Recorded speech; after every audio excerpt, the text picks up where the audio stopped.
Welcome to chapter 20. I was telling to my sisters and gentlemen that is live connected with us right now that this study is going to be sweet, straight to the point. I decided to keep it at one chapter tonight, even though it's a shorter chapter. I am not feeling my best physically. I feel like my daughters are sick and I feel like I'm catching whatever they had. But anyway, all praises to Abba. This is a chapter that, even though it's very to the point, historical even, uh, you're gonna see the deeper meaning behind what happened, what took place with Abraham here. There's a lot of debates whether he doubted, whether there was fear or not, or back and forth. We're gonna read together. We're gonna like Sylvie prayed before we started. His Holy Spirit, His rock is the one that leads us to all truth.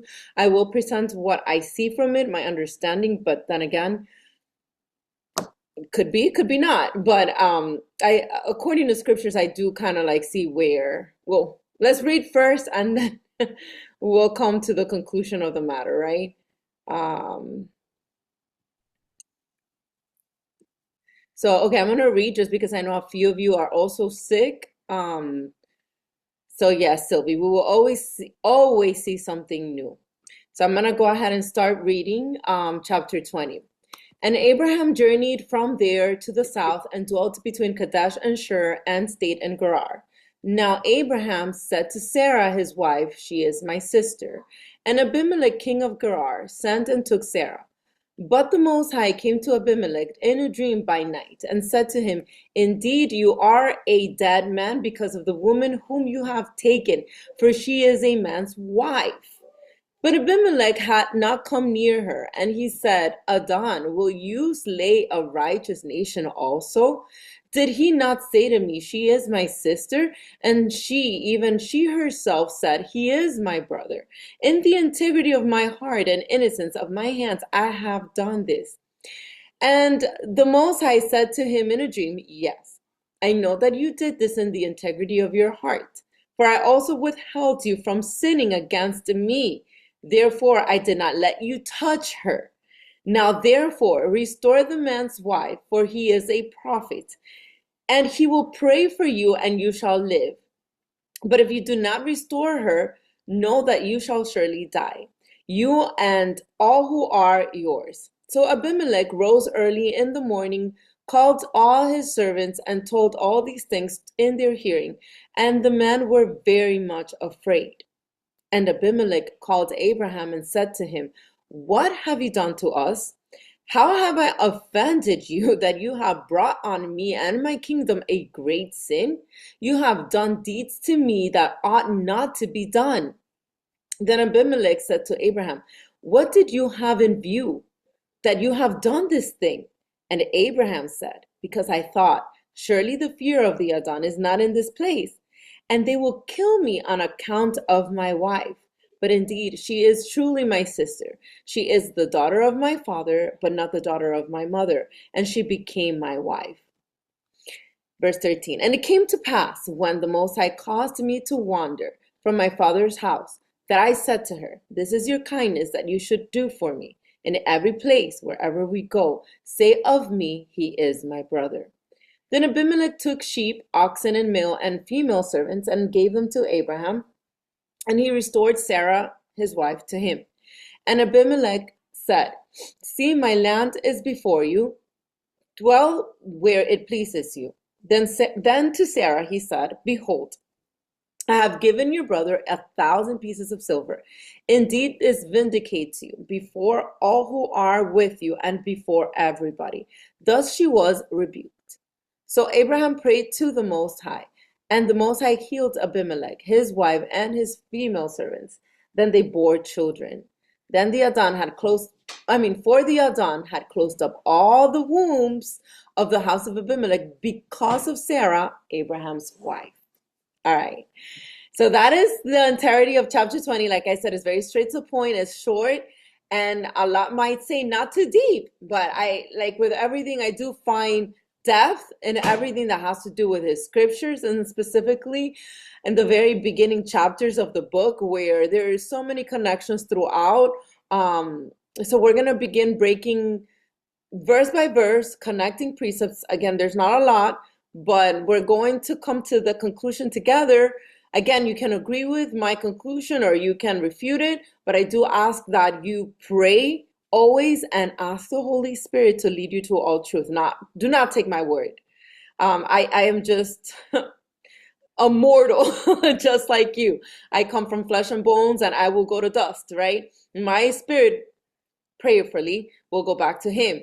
But in the meantime, we are flesh. So I'm not perfect. With all that saying, I'm not saying that he cannot use us. And yes, with the studying for so many years, I have come to be able to connect the dots, right? Be able to see fully in context. But I'm just giving this disclaimer because we come from, it was just a reminder that I had, an epiphany that I had this weekend, how we've all come from places where we would just take everything as truth, right? And not question it. And I don't want anyone to do the same with these studies, right? I want everyone to always, like the word says itself, to take it back to him, to question all things, right?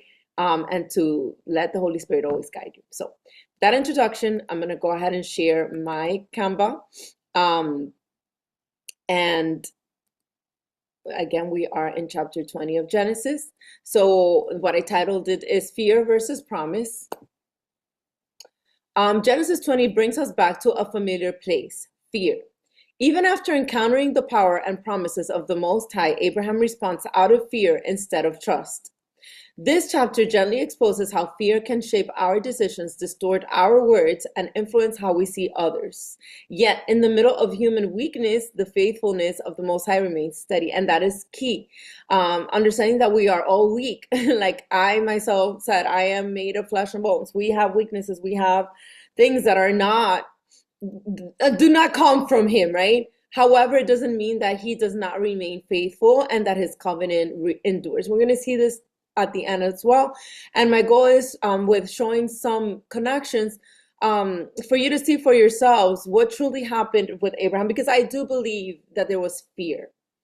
At least in the context of this chapter, I do see fear.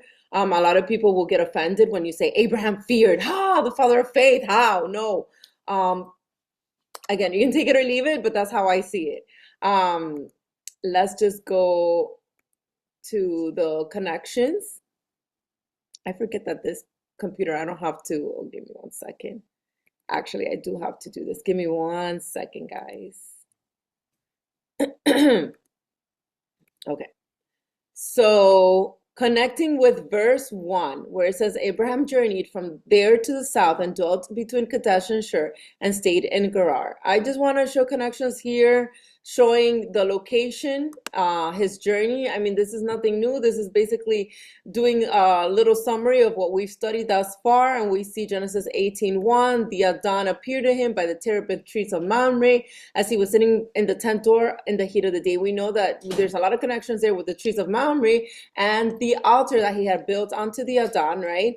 Genesis 12:9, so Abraham journeyed going on still toward the south.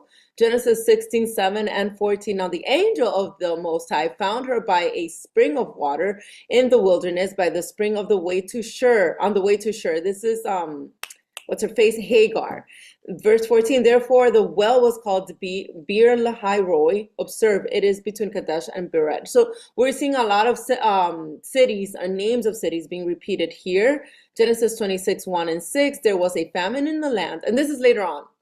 From chapter 20, obviously. There was a famine in the land besides the famine that was in the days of Abraham. And Isaac went to Abimelech, king of the Philistines, in Gerar. So Isaac dwelt in Gerar. So we're going to see a repeat. And this is key. I want you guys to observe key words here. We will eventually get to chapter 26 and digest that one alone. But in the meantime, understand that the same pattern that happens with Abraham then later happens with Isaac, with the same father, son, where did I go here? Father, son, Abimelech. So it's two different Abimelechs here. Isaac went to Abimelech, king of Philistines. I believe this was a different Abimelech. We'll confirm it when we get there, but I'm pretty sure. Either way, it was still the same people, right? In Gerar, same city. So same exact history repeating there. Genesis 14:13, going backwards. Then one who had escaped came and told Abraham the Hebrew, for he dwelt by the terebinth trees of Mamre, the Amorite, brother of Eshcol, and brother of Aner, and they were allies with Abraham. This is the war, the family feud that took place back in chapter 14. Now, connecting with verse 2, and I'm gonna read verse 2 here, and then we're going to compare it with what it says in the Septuagint, because it adds a little bit more understanding that backs up my theory. I like to call it my theory or my understanding, right? Now, Abraham said of Sarah, his wife, she is my sister. And Abimelech, king of Gerar, sent and took Sarah. That's what the regular canon reads on verse 2. Now, let's look at the Septuagint, Greek translation, much older than the Masoretic text, right? Genesis chapter 20, verse 2. And Abraham said concerning Sarah, his wife, that she is my sister. For he feared to say that she is my wife, lest at any time the men of the city should kill him on account of her. So Abimelech, king of Gerar, sent, and he took Sarah. So, again, a lot of people will say, no, but that's not what my Bible says. Well, in context, we're going to see also other connections. I do believe the Septuagint is scriptural, it's legit, it's actually less manhandled than our regular text that we have today. And so we see a key here that Abraham actually feared of death. I'm going to die on account of her beauty. And even if you go, I'm not going to go into the book of Joshua today. I most likely will do it on the next account. But even if you read from the book of Joshua, you're going to see that Sarah was described as beautiful. And so, like Abraham was like, wherever we go, which makes sense that he had the agreement. He had made this agreement with Sarah beforehand, for her to say always that she was his sister, because he was like, you are so hot, you are so good looking that you're going to provoke men to kill me on account of your beauty and your glamorous looks. So they came to this agreement, right? But that agreement was based on fear.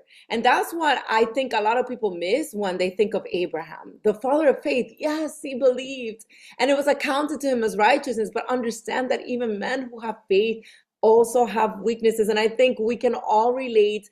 And not only that, I think it makes us, how do I say this? I don't want to compare myself to Abraham. I come real short, like, bro, I'm not even kidding. Like, but it gives me some type of hope. I don't know. I don't even know how to put this in the right words. That if that's Abraham, who was so righteous, that he fell short at a point in his life and he was still considered righteous, it makes me feel like we can do it. We can make it too. Does that make sense? Like, it's like kind of like this little hope, like we're not too far off. Are y'all here with me? I don't know if you're feeling me with this one, but that's kind of like, it softens my heart in that sense. So it's not, again, not to point fingers at Abraham that, yeah, you look at you, you're weak. That's not what I mean at all. It's more so embracing it. You weren't 100% perfect yet. In his eyes, you were perfect. Does that make sense? Guys, I want to hear what you think, but yes, Eileen is agreeing. Absolutely, yes. Okay, good. I'm not alone here. Okay, so connecting with verse 2, we have Genesis 12, 11 and 13. And it came to pass when he was close to entering Egypt. And again, this was the other account when he had told also Sarai, she was still named Sarai back then, to say that she was not his wife, but his sister, right? So that he had said to Sarai, his wife, I indeed know that you are a woman of beautiful countenance. Therefore, it will happen when the Egyptians see you that they will say, this is his wife, and they will kill me, but they will let you live. Please say you are my sister, that it may be well with me for your sake, and that I may live because of you. So you see here, this is the canon right now. On chapter 12, with another kingdom, another pagan nation, we see that even though it doesn't say that he feared, you can imply from these words that he feared, because he did say, they're going to kill me, right? Because you're beautiful. So it confirms the account of Joshua, and it also confirms the account that I just read in the Septuagint. And now we see Genesis 26:7. And by the way, this is why I like to bring in all scriptures, because when we put it together, you can see the full picture. Genesis 26, verse 7. And the man of the place asked about his wife, and he said, she is my sister. This is now Isaac. Remember, I told you the story kind of repeats itself. So now he's talking about Rebecca, his wife. And he said, she is my sister. For he was afraid to say she is my wife, because he thought, lest the man of the place kill me for Rebecca, because she is beautiful to behold. So it's almost like word to word redundant. Like, how is this story almost exactly the same with two different generations? That to me is insane. And I'm going to talk a little bit about later why I think this happened, right? And again, going back to chapter 12, Genesis 12, verse 15, the princess of Pharaoh also saw her and commanded her to Pharaoh. And the woman was taken to Pharaoh's house. This is back to Sarai, right? In the times of Abraham. So connecting with verse 3, where it says, but the Most High came to Abimelech in a dream by night and said to him, indeed, you are a dead man because of the woman whom you have taken, for she is a man's wife. Connecting with that, we have Psalms 105, verse 14. He permitted no one to do them wrong. Yes, he rebuked kings for their sakes, which is exactly what we see taking place here on verse 3. He not only shows up to him in a dream, but he tells him exactly what he needs to do. Give me 1 second. Give me 1 second, guys.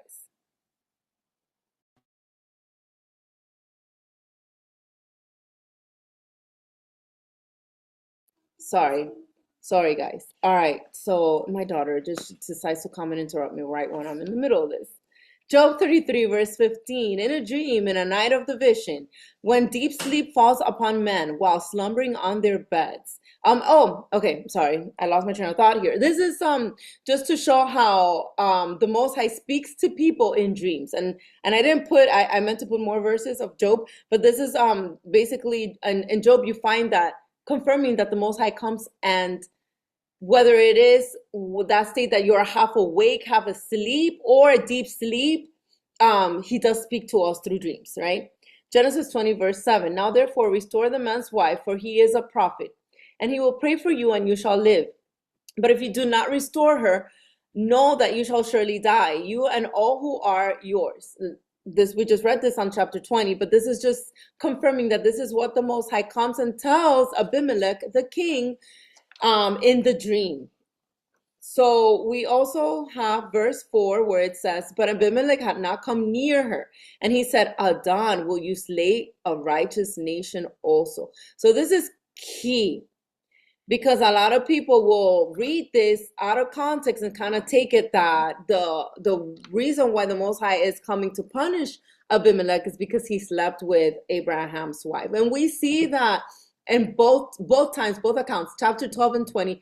Chapter 12 when the Pharaoh had taken her in Egypt, and then 20 when Abimelech takes her. And on both accounts, and even later with Isaac, when the story repeats with Rebecca, you're going to see that none of the men slept with the wife. So the Most High kept them safe, even though Abraham and Isaac put them at that risk due to fear, right? Let me take a little sip. Give me a second. My throat is so dry. Anyway. So connecting with verse 4, we have Genesis 18, 23 to 25. And Abraham came near and said, would you also destroy the righteous with the wicked? Suppose there were 50 righteous within the city. Would you also destroy the place and not spare it for the 50 righteous that were in it? Far be it from you to do such a thing as this, to slay the righteous with the wicked, so that the righteous should be as the wicked. Far be it from you, shall not the judge of all the earth do right? And this is, we know, we already did the study, but we know this is Abraham interceding on behalf of Lot and his family. When the Most High tells him that, the messengers are going to go to give the message to that Sodom and Gomorrah are going to be destroyed. So this is the intercession that Abraham does. However, why am I connecting this back to verse 4? Because Abimelech also does a very similar intercession. He says, Adon, will you slay a righteous nation also? And not only does he intercede, but he gives his he's accountable. Like he's like, I didn't even touch her. I didn't even touch a woman. Like, please have mercy. In other words, he's pleading with him, right? Through this dream that he has an encounter with him. And so we also read in Numbers 16, verse 22, then they fell on their faces and said, O Adon, the Most High of the spirits of all flesh, shall one man sin and you be angry with all the congregation? And again, this is later on when the Israelites were just acting up a fool.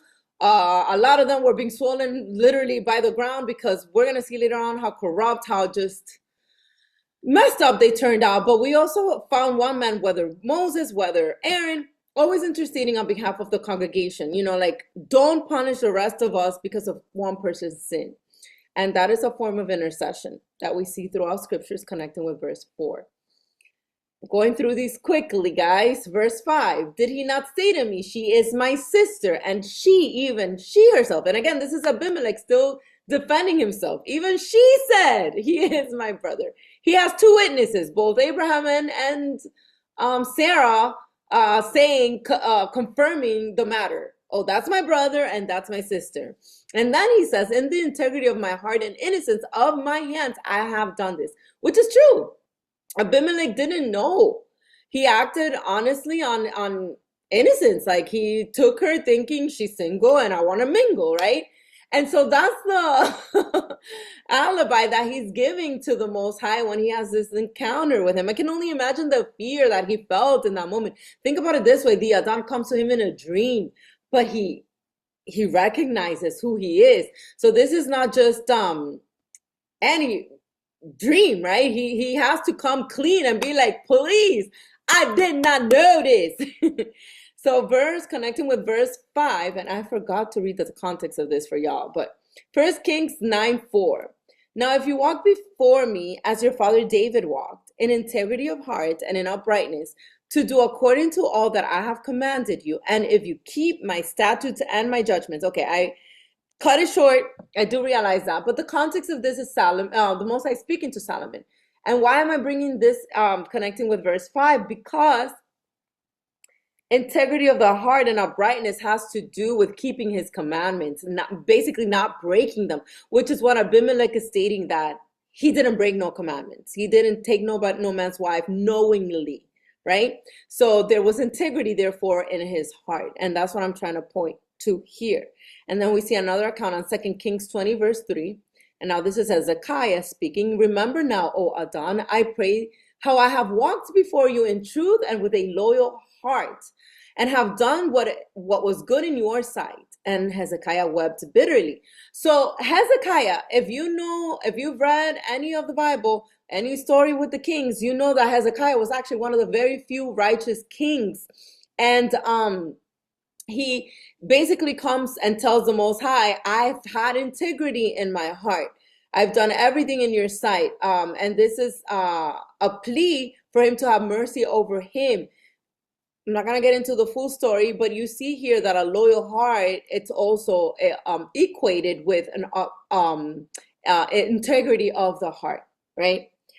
And so we have also Psalm 7, verse 8. The Adon shall judge the peoples. Judge me, O Adon, according to my righteousness and according to my integrity within me. So, in other words, this is obviously a prayer and a prophetic prayer, as but what I'm trying to point out with this is that when we pray, yes, even though we are not right, like, we're not perfect, we attempt to be righteous. We try our very best. But we should always ask, though we're not perfect, like, search my heart, not only to cleanse me. Obviously, we want him to cleanse our hearts. We want him to pull out all the weeds and the tares and everything that's corrupt within us. But not only that, search the integrity within me, because there's things that we do out of pure innocence, if that makes sense.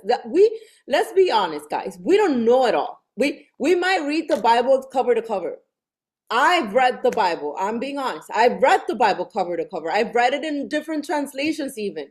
Have brought in the Targums, have brought in the Septuagint, have brought in the whatever, you name it. I still don't know the Bible fully in its entirety because not everything the Most High reveals to us at once. He takes us through seasons and levels. Like it's kind of like a video game. Like you have to earn like to go to the next level. And as you move up, you start seeing different things and understanding, and like it comes to you like little puzzles, right? You're like poof, like oh, like this part of the brain is now illuminated. Like I get it now, right? So in other words, what I'm trying to say, I don't know it all. And because I don't know it all, I there's things that I've probably done. Yes, yes. There's sins that I've committed knowingly, and I am aware of that. But there's things that I've done out of the integrity of my heart, and yet it's still sin. Kind of like in the case of Abimelech. Does that make sense? Like things that perhaps I thought were righteous or sorry, or whatever, and I did it, and it turns out it wasn't, right? Or whatever. So I bring in Psalm 7:8 because that's how the Most High should judge and will judge. Not that should. I shouldn't tell him what to do. He will judge according to the integrity within us, and according, you know how a lot of you have sometimes shared like, oh, even like, I wonder if he's gonna have mercy on my family because they're ignorant. And I do believe so. I believe when he comes back, and I feel his fear, and I feel his love and compassion, honestly. I genuinely believe that he will judge. And even those who have passed before, right, that are resting right now, waiting for the second coming and the whatever, you name it. I do believe he's gonna judge according to their good deeds and according to the integrity within them, like what they knew was right or thought to be right. There's so many people that have done good things even without knowing Messiah. I've known people like in the world who act more righteous than people that are supposed to be believers, that have shown more compassion and more of his love than so-called believers. And I'm not saying here, and I'm not standing as a judge or attempting to, but I do believe that the same way that Abimelech cried out, and I feel his fear because we all can identify with people who we love and we pray for. And just as Abraham interceded for Lot, I believe that our intercessions will reach him. And I do believe that he will judge according to their righteousness. And what is their righteousness? The integrity of their heart. And I think that's what I'm trying to point out here. But yeah, let me not get too carried away with this. Psalms 26 verse 6, I will wash my hands in innocence, so I will go about your altar, O Adon. And again, this is a prayer that David did. Let me just check the chat really quick, because yes, he is very merciful. Absolutely. And Yasmin shared, it's like the ocean, increase in wisdom, increase in sorrow. Yes, yes.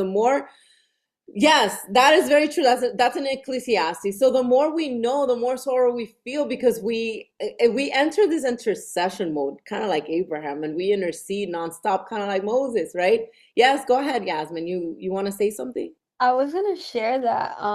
It's kind of funny what you say. Like I experienced something what you said. I feel like I've come across people that they have certain things that are biblical. I came across someone from work and like they were talking about integrity and they were talking about being truthful. And it's kind of crazy because like he's not a believer, but that was the first thing that like he was like talking about and like he was like telling me like be truthful, be honest. And it's like, I feel like Abba will see those things. Absolutely. And again, it doesn't mean that because we see those traits in certain people that we're not gonna speak to them about the word and the truth. Obviously, Yes. our job is to evangelize and share the gospel. But what I'm talking about is that there's people out there, even our own beloved family members, that I do believe that he will have mercy on according to the integrity within their hearts, right? And that's the whole point that I'm trying to make with this part of scriptures. So thank you for sharing, Yaz. Verse 6, where it says, and the Most High said to him in a dream, oh my goodness, I'm trying to click, okay. Yes, I know that you did this in the integrity of your heart, for I also withheld you from sinning against me. Therefore, I did not let you touch her. So this is key because this goes right after him pointing out, I did this out of the innocence of my hands, right? The integrity of my heart. And also notice that when the Most High is also very just, and he sees that not only the integrity, but he withheld him from sinning. So I don't know. Like this is to me. I was putting together this study. Like I told you, it's short and sweet and to the point. But it ministered to me so much. You guys, like you have no idea how much it ministered to me because there's many times that I've caught myself contemplating on things that perhaps weren't truthful or holy, right? But because of the integrity that he found within my heart and the motive behind it, he did not allow me to sin. At least fully, right? Like full throttle, because there's always going to be sin that we repent, but there's a difference with sin that is done, innocently or like there's a word for that in Leviticus. Wait, what is it? Um, oh my goodness, I'm forgetting. I'm blanking out. But you know what I'm talking about? Like the sins that have forgiveness, the sins for the ones that you would go and um do atonement for, because there's sin that it's when you do it knowingly with the intention of your heart to purposely sin and to purposely hurt someone or hurt the most high, right? Those type of sins have no forgiveness according to scripture. So but in that kind of like spectrum, that umbrella, it makes me feel anyhow that there's always going to be mercy as long as we are not trying to sin. Does that make sense?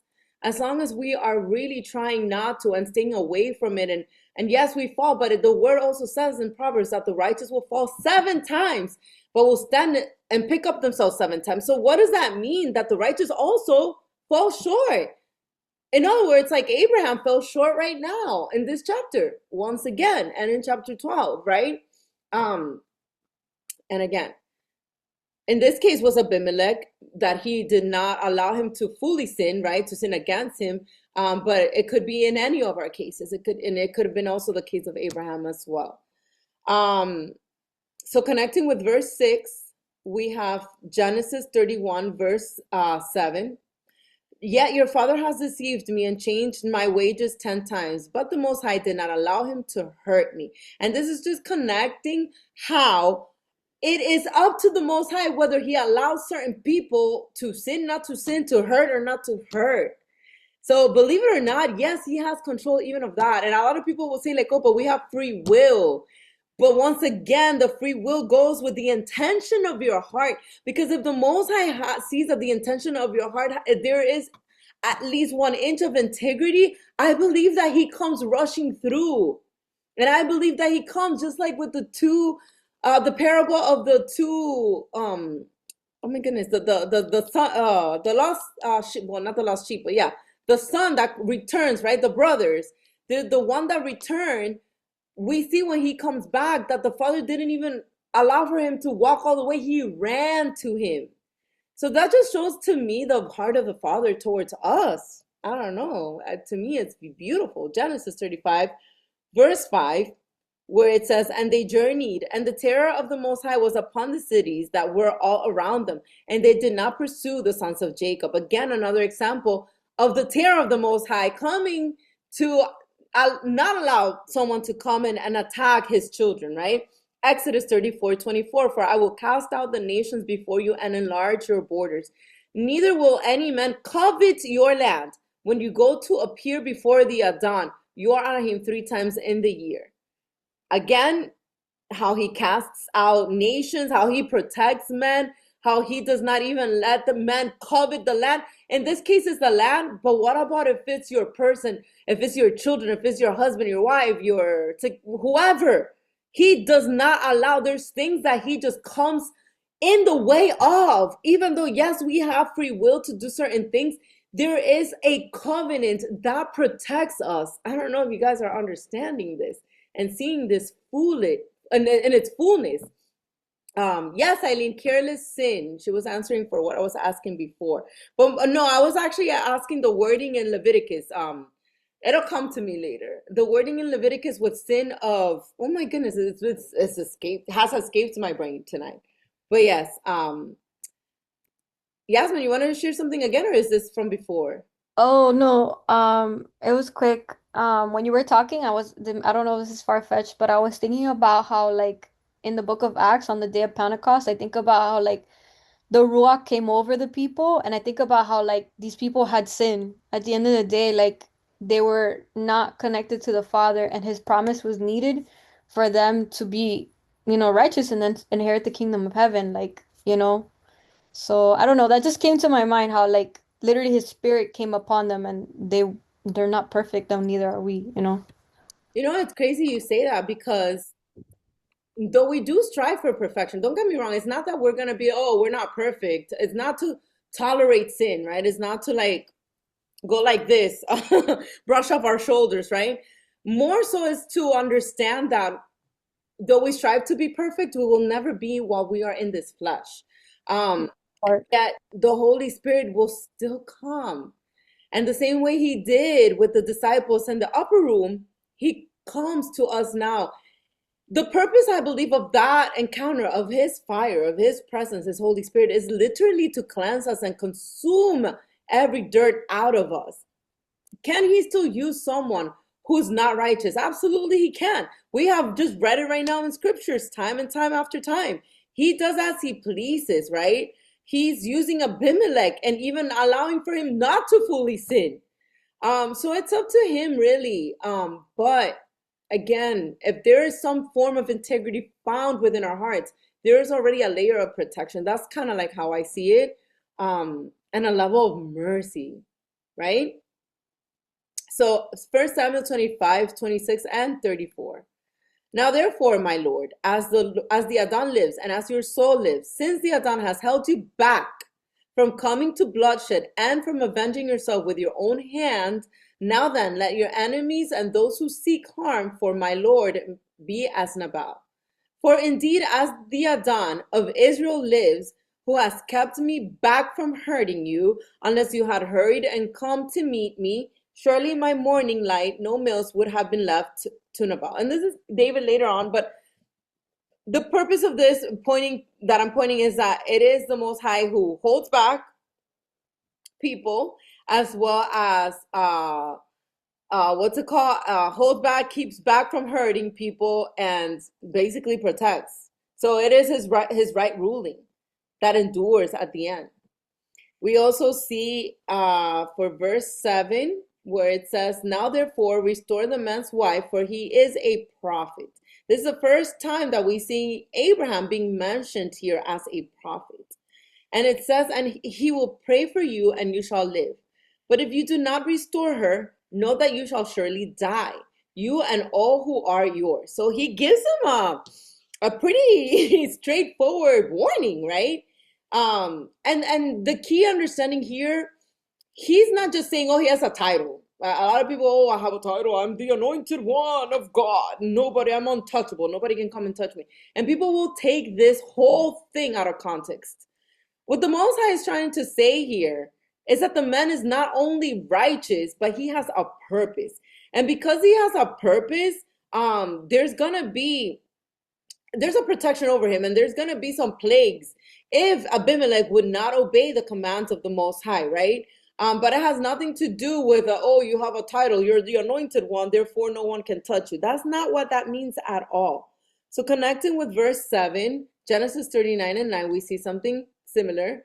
Let me see if it's this one. There is no one greater in this house than I, nor has he kept back anything from me but you, because you are his wife. How then can I do this great wickedness and sin against the Most High? And I think this is, if I'm not mistaken, Joseph, when he was defending himself, the case of the Potiphar's wife, right? Trying to do the case against him that he was trying to take his wife, Potiphar's wife. Long story short, what I'm trying to connect here is that how then can I do this great wickedness and sin against the Most High? So, in other words, there's a protection over Potiphar because he is higher than Joseph. That's the connection I'm trying to make here. 2 Samuel 12:13. So David said to Nathan, I have sinned against the Adon. And Nathan said to David, the Most High also has put away your sin. You shall not die. This is again connecting back to verse 7. Again, this not only connects with verse 7, but also with the whole chapter, if you think about it. Because where there is integrity in the heart, even though you've sinned, there is forgiveness. And it's up to the Most High what he does with you after. 1 Samuel 7:5. And Samuel said, gather all Israel to Mizpah, and I will pray to the Adon for you. Samuel was a prophet. And Samuel has the authority to not only obviously prophesy, but to intercede. And that's the point I was trying to make here, that just as, which is why he says here on verse 7, for he is a prophet and he will pray for you and you shall live. It's the same exact wording than Samuel saying here, gather all Israel to Mizpah and I will pray to the Adon for you, meaning in order for you guys to be saved, for you to live, right? So same exact kind of wording. 2 Kings 5:11, but Naaman became furious and went away and said, indeed, I said to myself, he will surely come out to me and stand and call on the name of the Adon, his Elohim, and wave his hand over the place and heal the leprosy. And I think this was Elijah, if I'm not mistaken. And again, because prophets had the ability, Elijah, one of those two, the ability to pray for people. And it has nothing to do with a title. It has to do with a calling, right? Job, let me see if Job connects yet. Job 42, verse 8. Now therefore take for yourself 7 bulls and 7 rams. Go to my servant Job and offer up for yourselves a burnt offering. And my servant Job shall pray for you. For I will accept him, lest I deal with you according to your folly, because you have not spoken of me what is right, as my servant Job has. So here we see a perfect example of not a title per se, but of righteousness. So he's taking the offering of Job because Job spoke what was right?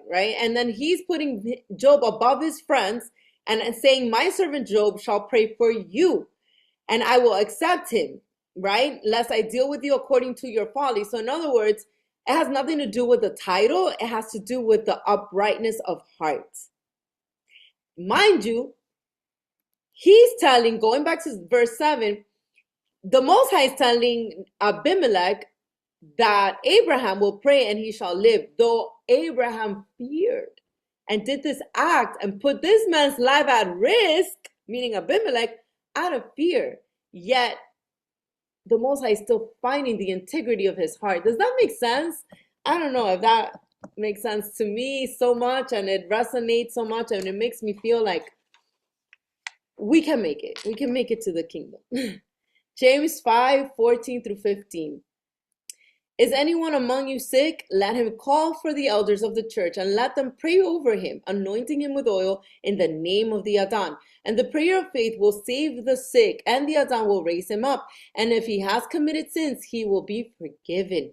Notice that this is New Testament scriptures, and it's calling the elders. This is not a title, by the way. The elders of the church were literally elders, older, more mature people who would oversee and guide the church. But because their position in the body of Messiah, in knowledge of the word and righteousness and walking upright, they had the ability to pray over the people, not in their own name, but in the name of the Son, in the name of the Adon, right? Yeshua HaMashiach. And through those prayers, through those intercessions, then they could be healed and they could be forgiven. But it has nothing to do with the title. Every prayer is prayed in the name of Yeshua. So it has nothing to do with no title, whether you're a prophet, whether you're called deacon, whether you're called whatever. The purpose of verse 7, that he's calling Abraham a prophet, is not to place him above because of his title, but because of the uprightness of his heart.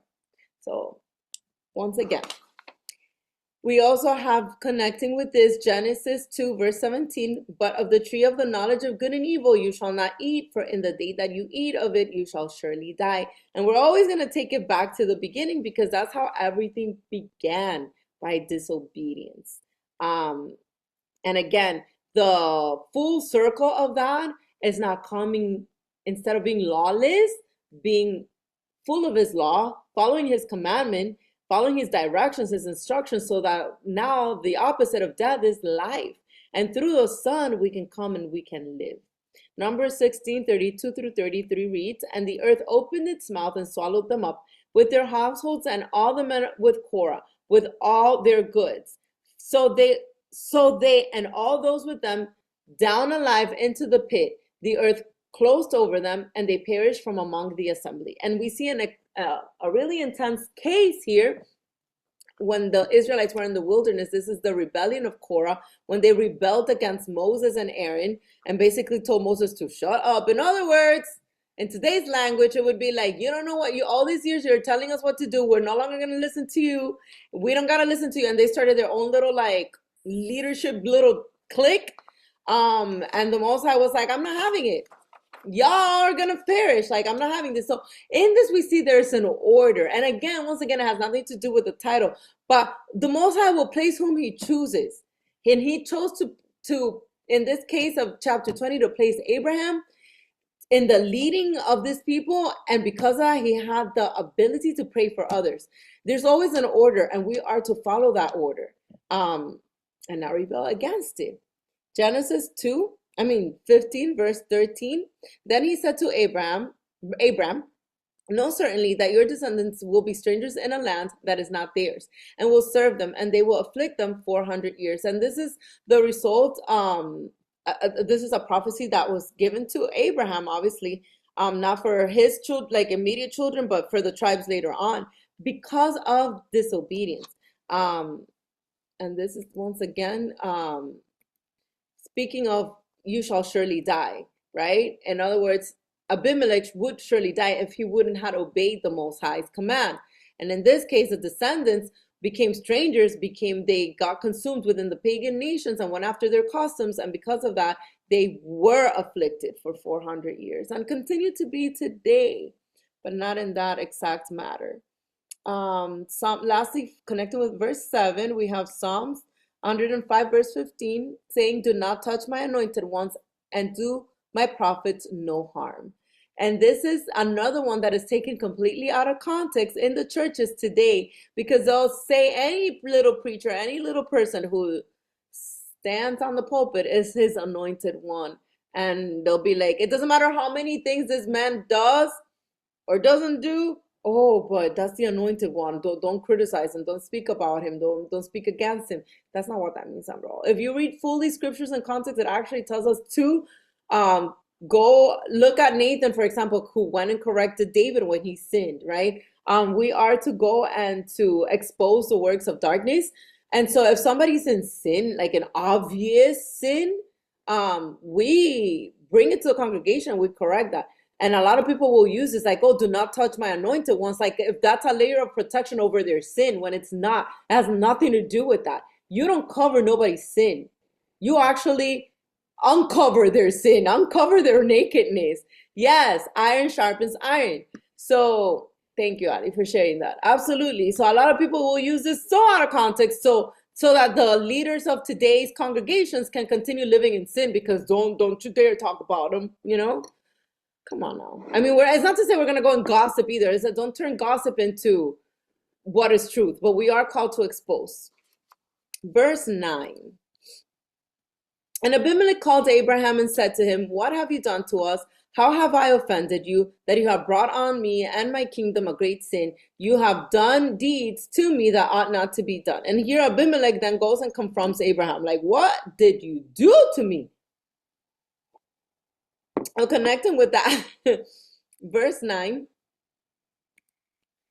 Genesis 26, verse 10, we see a very similar story with Isaac. And Abimelech said, what is this that you have done to us? One of the people might soon have lain with your wife, and you would have brought guilt on us.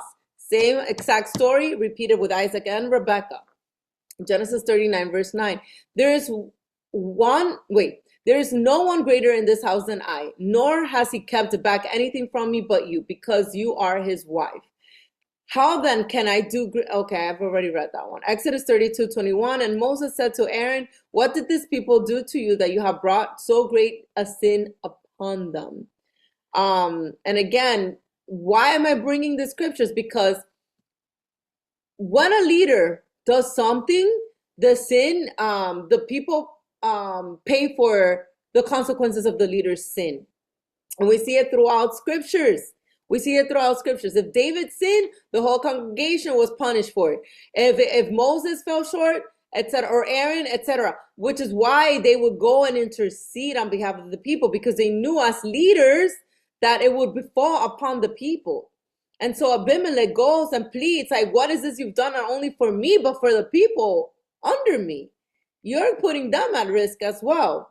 We see another example, Joshua 7:25, and Joshua said, why have you troubled us? The Adon will trouble you this day. So all Israel stoned him with stones, and they burned them with fire after they had stoned them with stones. I don't think I meant to put that one. Genesis 34:7, and the sons of Jacob came in from the fields when they heard it, and the men were grieved and very angry, because he had done a disgraceful thing in Israel by living with Jacob's daughter, a thing which ought not to be done. Okay, so this is, we're going to read, obviously, when we get to that part. This is later on with the 12 tribes.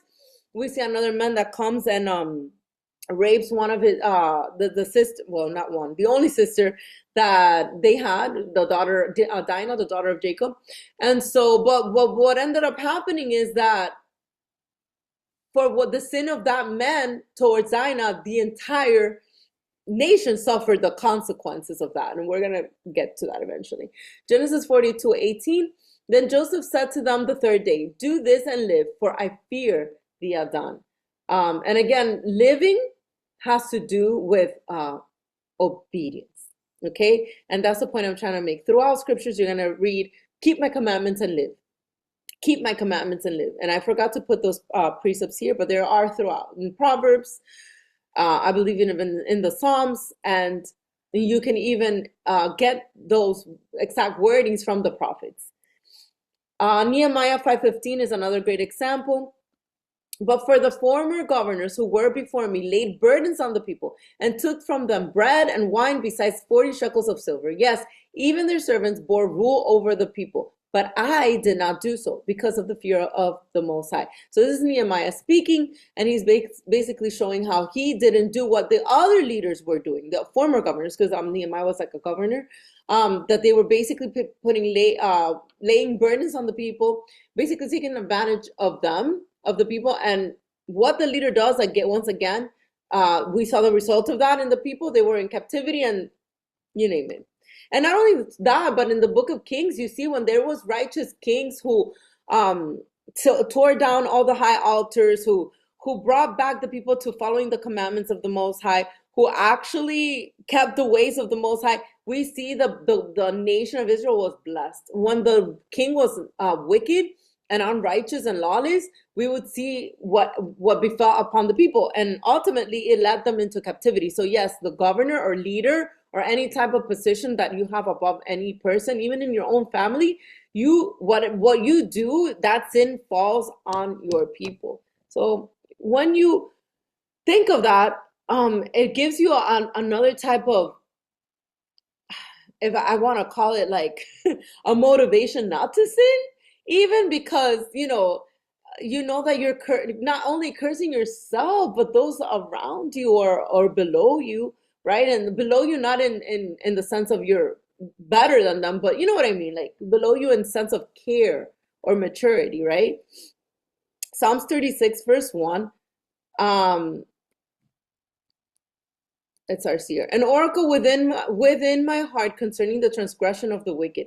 There is no fear of the Most High before his eyes. Is this connecting with the same verse? Let me see. Hold on. Psalms 36. Where am I here? Yes.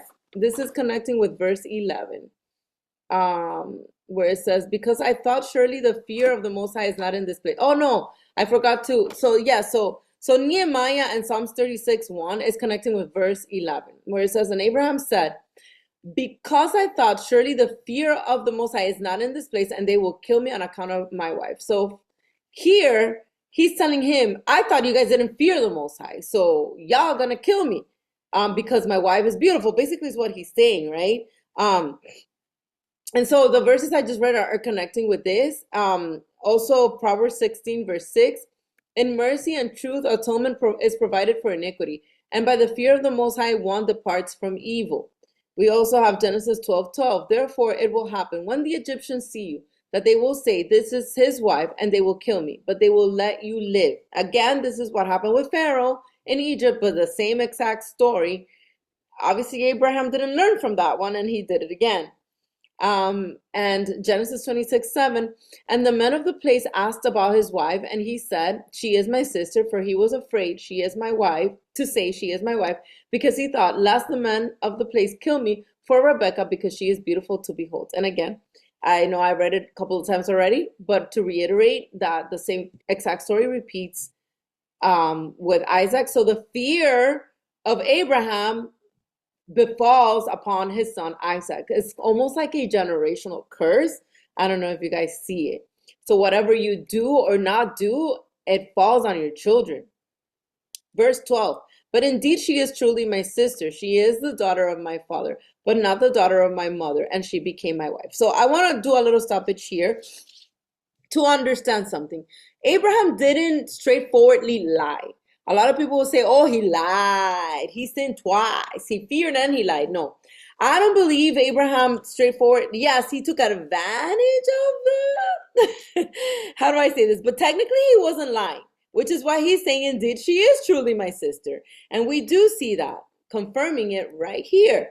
We see it in Genesis 20, wait, Genesis 11:29. Then Abraham and Nahor took wives. The name of Abraham's wife was Sarai, and the name of Nahor's wife was Milcah, the daughter of Haran, the father of Milcah, and the father of Ishka, which confirms indeed she was his half sister. Okay, but I do want to point something out that is very interesting and it's very important to understand. In those times, the Most High allowed for them to wife siblings, basically. It wasn't considered lawless. Okay. Later, during the Levitical priesthood, while they were in the wilderness, the law, there is a point in the law that establishes that this is actually a sin and for them not to do. Okay. Clearly, it wasn't a sin, however, in the times of Abraham. So I need you guys to understand that it wasn't a sin for him to have married his half sister. If it would have been a sin, the promise wouldn't have been given to Sarah to be the mother, okay, of all the nations. So just think about it that way. And we do see when that law is added to the Levites. Leviticus 18:9. The nakedness of your sister, and we already understand that when it says the nakedness of your sister, it's talking about sex, right? I think if you've been studying with me from the beginning of Genesis, you understand that concept now, right? The nakedness of Noah meant the nakedness of his wife, and when we speak of nakedness, it's talking about sexual intercourse, right? So the nakedness of your sister, the daughter of your father, okay? So it doesn't matter if it's half sister or full sister, the daughter of your father, or the daughter of your mother, right? Whether born at home or elsewhere, their nakedness you shall not uncover. And again, it's not saying you cannot lift up her skirt and look at her. That's not what that's saying at all. It's saying don't be intimate with your sisters. In other words, don't marry your sisters. And that was added on in the law in the times of the Levitical priesthood. Yasmin's like, ew. So we also see now connecting with verse 13. And it came to pass when the Most High caused me to wander from my father's house, that I said to her, this is your kindness that you should do for me. In every place, wherever we go, say of me, he is my brother. So he explains to Abimelech, we had come to this agreement just to avoid trouble, basically. And confirming with this, we have once again Genesis 12, 1 through 9. I'm not going to read it because y'all already read this, but just so you can put it in your notes, it's just confirming when they said that, right? That don't say you're my wife because you're beautiful. You're too good looking. All right, Hebrews 11:8. Now, I bring in Hebrews 11:8 because even though he had feared this, he's still considered the father of faith, okay? Look what it says here. By faith, Abraham obeyed when he was called to go out to the place which he would receive as an inheritance. And he went out not knowing where he was going. So understanding that everything that Abraham did, He had no idea where he was going. He was clueless. And that's why he had to, at some point, fear, right? At some point, yo, we're entering into all these nations that I don't know, they're going to kill me on account of my wife, on account of someone. He was just being obedient. So why do I bring this up? Because I do believe, but within all that, the Most High saw the integrity and the intention of his heart. He wasn't just traveling because of pleasure. He wasn't traveling because he wanted to travel across the world, and you know what I mean? Like he wasn't trying to be like people today, um, like gain some stamps on his passports or whatever. No, he was being obedient, and he knew that at some point he was gonna be in trouble, right? Because they're not from the same kind. They're not like, remember, you guys have to take it back. Where did Abraham come from? He came from a father and a household who worshipped other idols. And even going deeper, understanding where he came from the very beginning in Jasher, and the account of Jasher gives us the details how from his birth he tried to be murdered. And Satan wanted to take him down because of the promise within him to be the father of the nation. So he knew. And that's why I said there was a form of fear, but the fear came from a place of integrity. I don't know if that makes sense, but to me it does, right? And I believe that's why, and that's why I brought in Hebrews 11:8 to point that out. And I hope it makes sense. Dee is not feeling well, Yasmin. She's asking, where's Dee? I have a question. Yes, go ahead. So, like, in other words, it's like his heart was to do the right thing, but he failed in doing so. No? That's kind of what you're saying. In a way. I Okay. believe so. Anyway, don't take my word for it, but that's what I believe. I believe his intentions were pure, um, Uh-huh. but within that, he had a little bit of fear, right? Um, Okay. Okay, just to clarify. yeah, that's what I kind of see by it. Um, Genesis 12:13. Please say you are again. Please say you are my sister, that it may be well with me for your sake, and that I may live because of you. So it was kind of like, in a way, a form of help me out here, so we can come out of both of us alive, right? Genesis 20, verse 5. Did he not say to me, and this is again with Isaac, the same story, she is my sister, and even she herself said, he is my brother. In the integrity of my heart and innocence of my hands, I have done this. Sorry, not Isaac. Sorry, not Isaac. This is Abimelech. Abimelech saying once again, I did this in the integrity of my heart, and I do believe that as well. Abraham did that in the integrity of and innocence of his heart. Not gonna lie. That's what I feel. Genesis 12:16, he treated Abraham well for her sake. He had sheep, oxen, male donkeys, male and female servants, female donkeys, and camels. And I like to bring this up because look how the Most High even protects his people, that on both times that they, even though they did this whole, here, take her, she's my sister, they come out of there blessed. Like the same way the Israelites came out of Egypt, they plundered the Egyptians. On both times, Sarah came and Abraham came plundering the kings or the Pharaoh, right? With their, in this case, the Pharaoh, with their belongings. They were not even like taking them, like asking them. They basically gave it to them. Genesis 13, verse 9. Is not the whole land before you? Please separate from me. If you take to the left, then I will go to the right. Or if you go to the right, then I will go to the left. And this is Lot, and Abraham when they were separating from the land. I don't recall exactly why I brought this. Let me see it again. Hold on. This is Genesis 13:9. I just want to make sense of what I'm. Okay, now I understand because this connects with verse 15.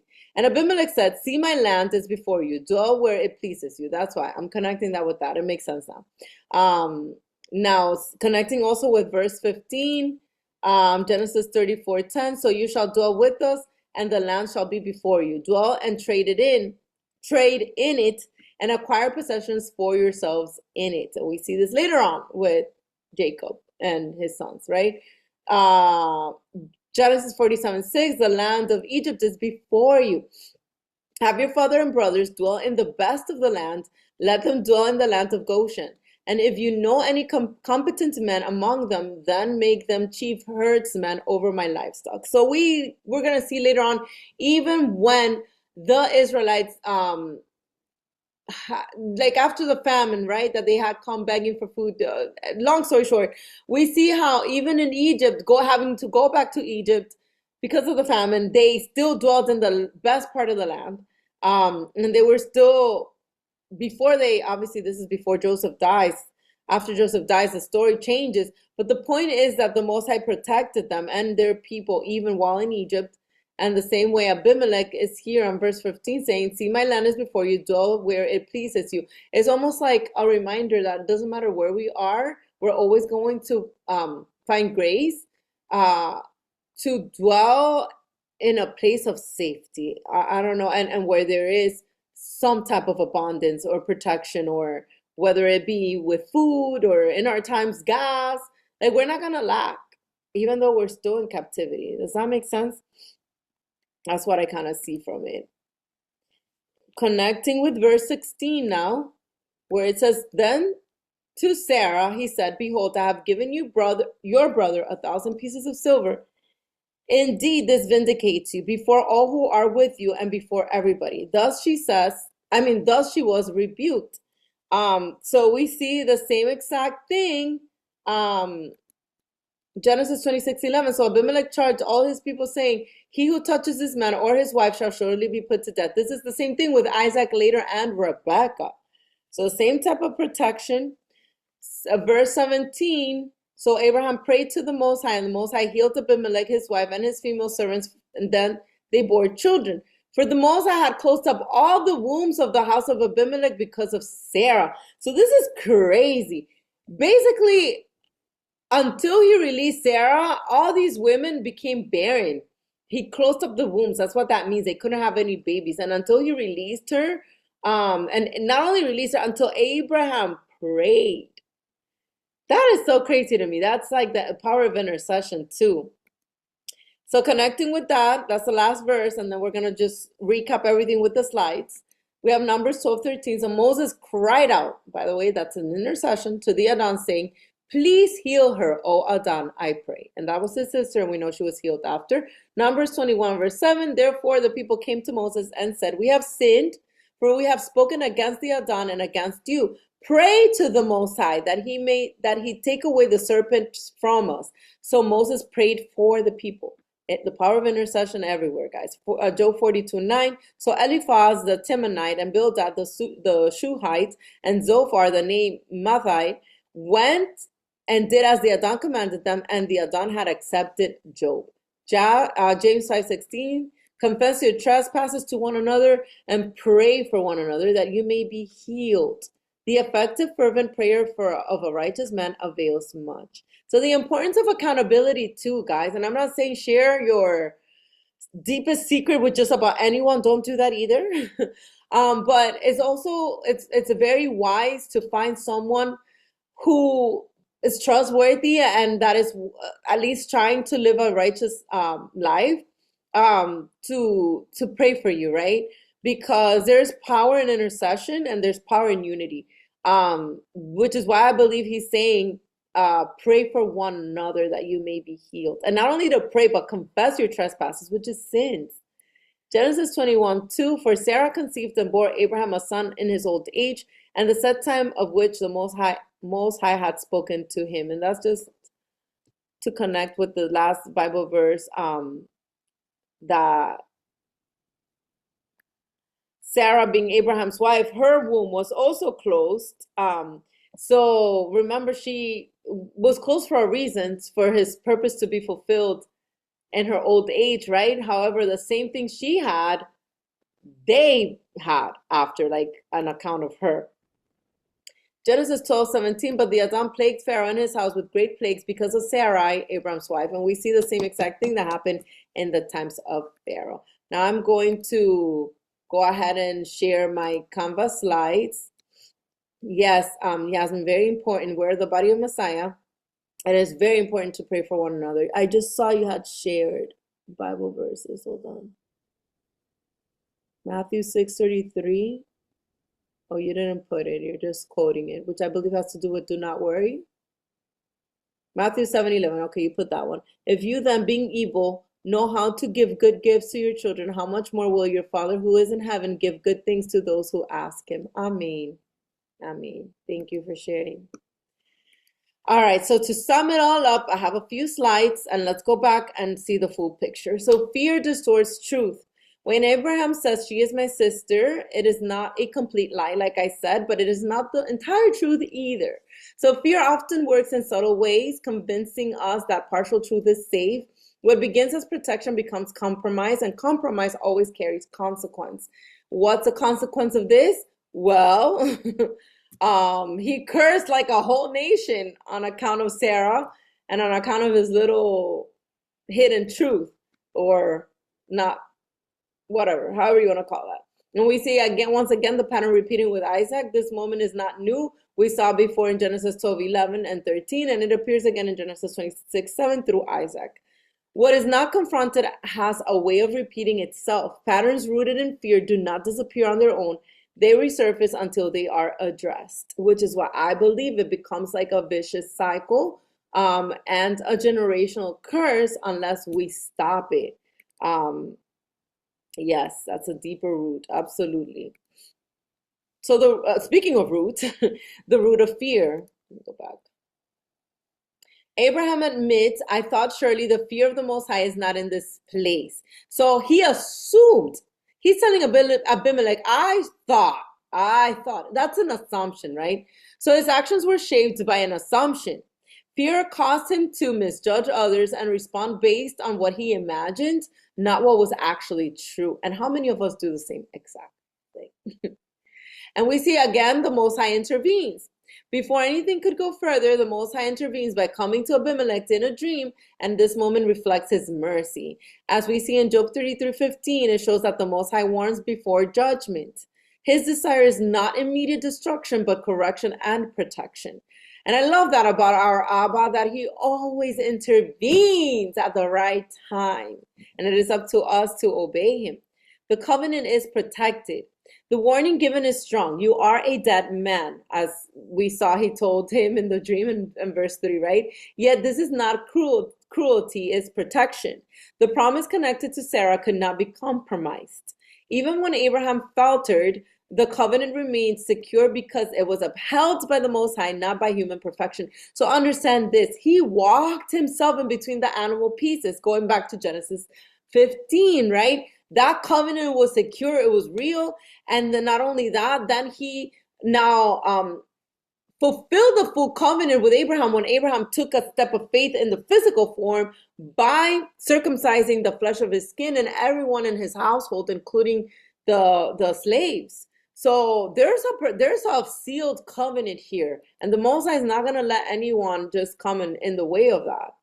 So Abraham the prophet, right? This is the first time we see Abraham being called a prophet. This is striking because it comes in the middle of failure, and that's something key here. It reminds us that calling and imperfection can exist at the same time. The Most High does not deny the assignment, but he still requires accountability, which is what I was trying to share before. So many so-called leaders today hide under the title, hide their they lack accountability, number one, and they hide their imperfections under their title. Oh, the anointed of God or whatever. Don't touch the anointed. But yet we see that Abraham was also imperfect. But he was rebuked and he was confronted. So it has nothing to do with a title. So once again, just reiterating, it just shows the purpose he had. So we spoke about the integrity of Abimelech, sorry.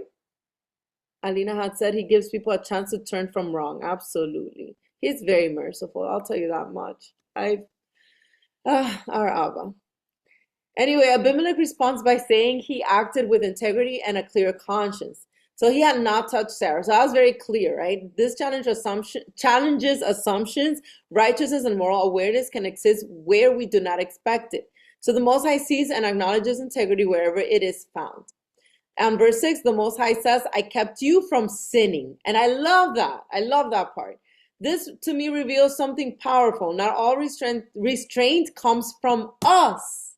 Sometimes, yes, even though we have free will, sometimes the Most High intervenes and prevents us or others from stepping fully into sin. His mercy often works in ways that we do not even recognize. You know kind of how I see this, guys? I always say that I see our lives here on earth kind of like a video game, right? And we're like the players in the game. The way I see it is that we have full control of our game. It's up to us what we do with our game, our life that he's given and trusted us with, right? However, sometimes he sees the integrity of us as each individual player, right? In the game, speaking in the same metaphor. And because he sees the integrity of our heart and he sees the intention of the heart, and there's sometimes that we're about to like literally go the wrong way in the game and be like game over, literally death. I believe he intervenes in a way that he redirects our path. And sometimes we don't see that as protection and we start whining and complaining. Like, I'm going to talk about it. Like, let me give you an example, like relationship, right? Young women, there's so many of you that are single and young. Sometimes you are talking to this person who you prayed for and you feel like the Most High sent you this person. This is everything you ever prayed for and wished for and asked for. And the Most High is trying to lead you away from this person, yet you're fighting and like, no, this is mine, this is mine. So sometimes the Most High, what he does is he intervenes before you fully sin. And then you cry your eyes out thinking, why is this person, why? And you're crying out to him, not understanding that what he did was actually preventing you to sin. And I'm not saying it happens to every person is different, but I do believe that at one point or another, I'm using this example just because it's relatable to most of you, but it could be in anything. It could be jobs. It could be anything, really, in parenting, anything.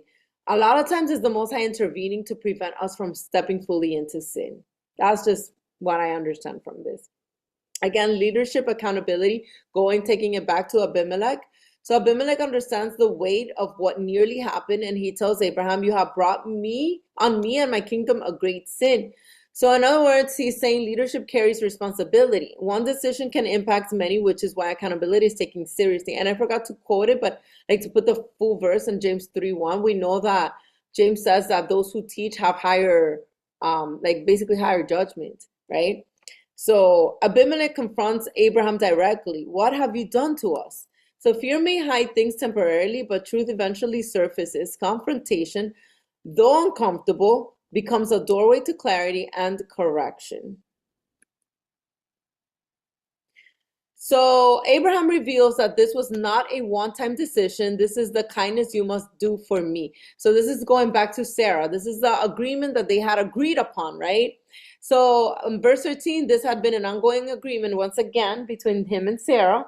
And what seemed situational was actually a pattern rooted in fear. Which created a generational impact, as we saw with Isaac, right? Fear that is not addressed does not stay contained. It can pass down and repeat through, again, generations. So what we do not heal has the potential to continue beyond us. So that should stay clear. And cultural context of this, Abraham also explains that Sarah is his half-sister. While this part of their reality, it would later be forbidden. While this was part of their reality, it would later be forbidden in Leviticus 18:9, as we read together. So Genesis reflects an earlier stage before the Levitical law was fully established, showing that the Most High was working within unfolding history.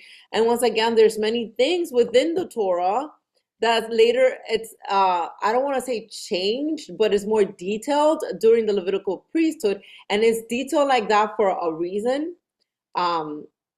And I believe the law has always been the law, but because of man's fall and man's condition to constantly fall back into sin and be corrupt, the Most High had to do a little bit of adjustments. And that's the way I kind of see it.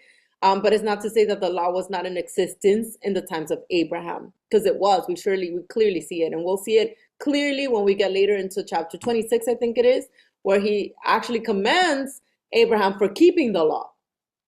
So again, restoration begins. Abimelech responds with action, giving livestock, servants, and offering land to Abraham, right? So restoration is not only about words, it involves tangible steps. Where harm or risk has occurred, making things right matters. So Abimelech publicly affirms Sarah's innocence, which is great. right? It takes away any doubt. So what had been misinterpreted is now corrected in the open, and the Most High not only restores but also brings clarity where there was confusion. So we see the full circle moment here with Abraham's prayer and the healing that follows at the end of chapter 20. This moment is significant. Despite his failure, he's still used as an intercessor, and that is beautiful to see. As James 5:16 reminds us, the prayer of the righteous is effective, and the Most High restores both people and purpose. So the chapter echoes Genesis 12, where a similar situation brought affliction. The pattern repeats, but so does mercy. That is key. Even when lessons take time to learn, the Most High continues to intervene. So to sum it up, there's some key takeaways. Fear can distort truth and influence decisions in subtle ways. We all know that. The Most High remains faithful to his covenant regardless of man's inconsistency. Integrity matters deeply, and patterns will continue until they are addressed. And above all, the Most High warns, restrains, and restores. So Genesis 20 is not just about failure. It is about the faithfulness of the Most High. He protects the promise, intervenes before destruction, and calls his people back to alignment. Being chosen does not mean being perfect, but it does mean being accountable and responsive to correction. Key, you should write that down and highlight it, because that is not about how many times you fall, but how many times you pick yourself up. And picking yourself up means being accountable and being responsive to the correction. Sometimes the place we fear most is not the true danger. Sometimes the deeper issue is the fear within us. And yet, even there, the Most High meets us with correction, mercy, and covering. So I hope that you learned something from all of this, because like I said, it was a very straightforward chapter. It's obviously also very deep, and there's so many underlying things that I pray that it didn't fly by your brains tonight, and that you take it and you meditate on it, meditate on this word, meditate on this chapter. I pray that it truly, the same way that his protection and Abraham's prayer did a full circle at the end, that it does a full circle in your end, in this live, in this little video game that we are in right now. And I do pray this always, that the Most High always intervenes, that when we are about to sin, that he deviates our ways, our steps, when we're about to fall in the pit, so that we are not caught short, and face the consequences of spiritual death, and even, death of this earth as well. But that's not what we should fear anyway. So anyhow, I pray this blessed you. I pray that it realigns you. Thank you for breaking bread with us, and much shalom. I'll see you guys next week, same time, same channel, and I pray that you have blessed, sorry, I'm trying to find the record button here. Blessed Passover. If you haven't celebrated it yet, we will be observing it soon. So, shalom.